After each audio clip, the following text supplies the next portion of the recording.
En este vídeo te voy a enseñar Kant de manera sencilla en solamente 10 pasos. Un resumen muy bueno sobre todo lo que tienes que saber de Kant. Además, te hago un esquema que lo vas a entender todo perfectamente. Si lo único que quieres es entender un poquito más a este pobre filósofo, quédate que lo vas a entender a la perfección.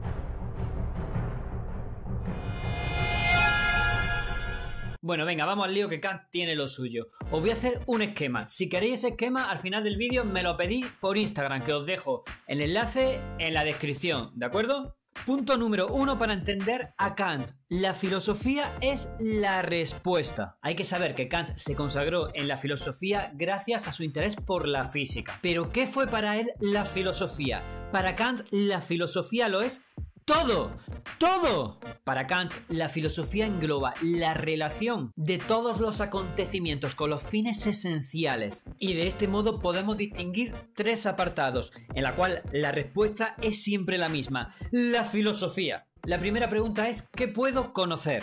Aquí la filosofía establece los límites y los principios que hacen posible un conocimiento científico de todo lo que existe.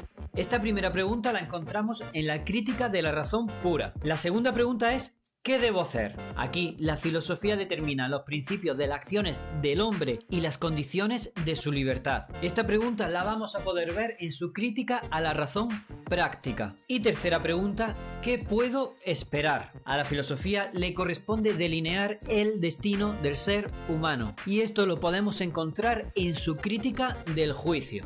Segundo punto: idealismo trascendental. Lo esencial de este punto es que el conocimiento humano solamente puede referirse a los fenómenos y no a los noúmenos. ¿Eso qué es? ¿Audio libre? Muy buena pregunta, Taz. Pero ya sabéis, en este vídeo solamente vamos a ver los puntos básicos. Si queréis profundizar un poco más en Kant y en su filosofía, os lo tengo muy bien explicado y con muy buenos ejemplos aquí en el vídeo que os dejo por aquí arriba y en la descripción del vídeo, ¿vale? Así que pinchad o aquí o ahí abajo si queréis saber más profundamente sobre Kant. Ah, vale, tío, gracias. De nada, hombre. Esto es muy importante. Kant defiende que la experiencia de conocer el objeto influye sobre ese objeto. Por eso a menudo se ha visto este punto de idealismo trascendental como algo subjetivo. ¿Pero qué quiere decir Kant con que la experiencia de conocer el objeto influye sobre ese objeto? Muy sencillo, lo vais a entender con un bolígrafo. Aquí veo que el bolígrafo es rojo. ¿Por qué sé que el bolígrafo es rojo? ¿Porque lo veo? No. Yo sé que el color es rojo, pero sé que es rojo porque he escrito durante muchas veces y ha salido la tinta de color rojo. Es decir, mi experiencia ha hecho que sepa que este bolígrafo es rojo. Si yo le cambiara el color rojo al bolígrafo azul, el bolígrafo azul seguiría escribiendo azul aunque tuviera lo rojo, ¿verdad? Mi experiencia me diría que ese bolígrafo es azul porque mi experiencia ha hecho que mientras que yo escribo, sale tinta azul, aunque ponga que es rojo. ¿Entendéis? Esa es la teoría de Kant. La teoría del bolígrafo. Punto 3. El giro copernicano. Es decir, el ser humano es el centro del universo. Antes de toda la filosofía de Kant, se aceptaba la realidad de un sujeto que conoce y de otro sujeto que es conocida. Bien, pues esto puede ser válido en todo caso para un conocimiento empírico. Y la misión de Kant es situar al ser humano en el centro del tablero y decir que ese sujeto que conoce lo hace de manera activa y que de alguna manera modifica la realidad que está conociendo. Y para hacer su idea más comprensible, pues reivindica el hallazgo de Copérnico. Y así, siglos más tarde, es el propio Kant el que coloca al ser humano en esa posición central, como hizo Copérnico con el Sol.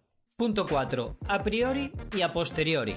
Estos términos son básicos en el idioma kantiano. Pero básicos. Están relacionados con la posibilidad del conocimiento y también de la moral. Os lo voy a explicar un poquito. El término a priori se aplica a todo aquello que no tiene nada que ver con la experiencia, sino que tiene que ver con las propias facultades que el sujeto conoce. Estas condiciones importantes son universales y necesarias y son previas a la experiencia. Por contra, las condiciones a posteriori o empíricas son particulares, fácticas y contingentes. En resumen, los juicios a priori en el ámbito de la moral dará lugar al imperativo categórico. ¡Qué lío, tío!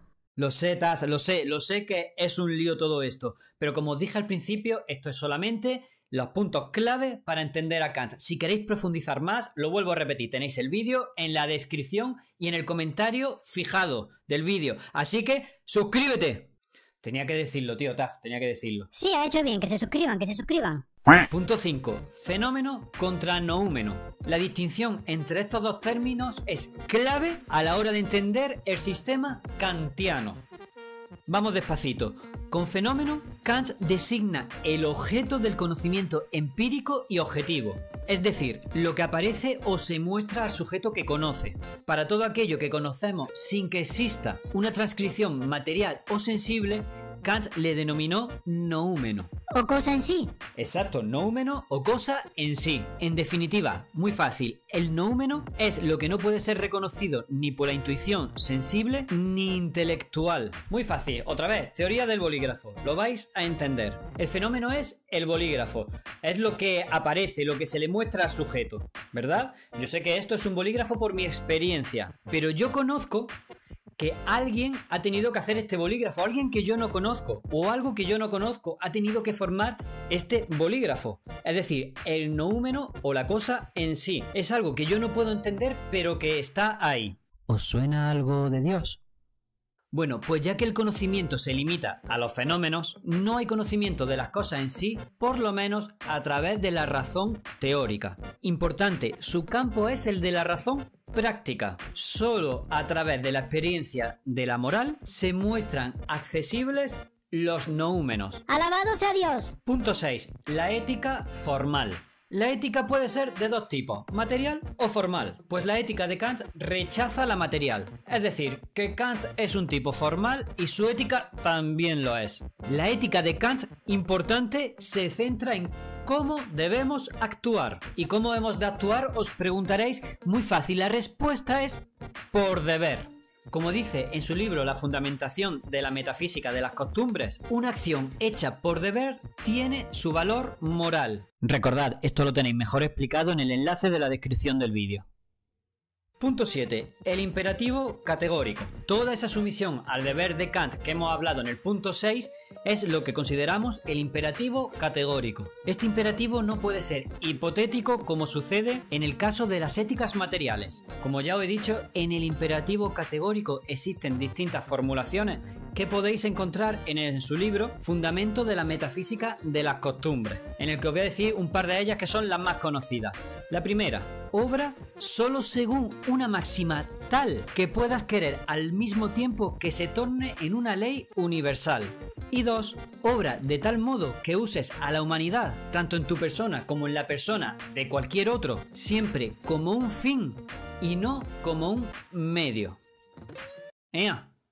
Punto 8. Un filósofo trascendental. En la crítica de la razón pura de Kant podemos diferenciar entre tres. La primera, la estética trascendental. Esta se centra en la sensibilidad y en su papel respecto a la posibilidad del conocimiento. Aquí concluye que las variables espacio y tiempo son formas a priori de la sensibilidad. Es decir, para que algo pueda ser percibido por el sujeto, debe ser sometido, reducido a esas dos condiciones de la sensibilidad, el tiempo y el espacio. La siguiente es la analítica trascendental. Aquí ya no hablamos de sensibilidad, sino de conocimiento. Este conocimiento se realiza a través de conceptos. Algunos, como los empíricos, proceden de los datos de los sentidos, pero otros son a priori, son puros. A estos Kant los denomina categorías y los define como aquellos conceptos que hacen posible pensar los objetos. Esto lo vamos a ver en el punto 9, tranquilos. Y por último tenemos la dialéctica trascendental, que se centra en la razón y en la posibilidad o no de la metafísica. Si la razón no es limitada, acabará entrando en el terreno de la metafísica. Vamos con el punto 9, las categorías en detalle. ¡Y suscríbete! Las categorías son un tipo de conceptos de los que hacen posible el entendimiento. Hay dos tipos de categorías, los generados a partir de la experiencia y otros que son innatos, es decir, a priori. Y ahí se encuentran estas categorías. Kant estaba muy satisfecho con este descubrimiento, hasta tal punto de catalogarlos. Serían en total 12 categorías, 3 por cada tipo de juicio. Vamos a verlo en el esquema que seguro que lo entendéis bien. La primera categoría es según la cantidad y se divide en unidad, pluralidad y totalidad. La segunda, la cualidad, realidad, negación y limitación. La tercera es la relación, sustancia, causa y efecto y reciprocidad. Y ya por último, según la modalidad, posibilidad o no, existencia o no, y el juego, necesidad, contingencia. A todo este cuadro de categorías elaborado a partir de la clasificación lógica de los juicios se le llama deducción metafísica de las categorías. Y punto 10 y último, ¿qué hay de Dios? Hay que tener muy claro que Kant examinó y criticó los argumentos tradicionales que demostraban la existencia de Dios en la crítica a la razón pura. Pero cuidado, cuidado que con Dios hemos topado. Kant nunca negó la existencia ni del alma ni de Dios. Él decía que los dos conceptos no son conocibles por la razón teórica, pero que se imponen a la razón práctica como algo indemostrable, pero necesario para la moral. Pero bueno, este punto de Dios y todos los puntos que hemos tocado en el esquema los explico, como ya sabéis, en el vídeo que os he dejado en la descripción y aquí en el vídeo que os voy a dejar aquí al final. Importante, si queréis este esquema, simplemente pinchad en mi Instagram, que también lo tenéis en la descripción del vídeo, y mandarme un mensaje privado y yo enviaré el esquema para que lo disfrutéis y para que lo entendáis a Kant como es debido. Nos vemos en el siguiente vídeo. ¡Adiós!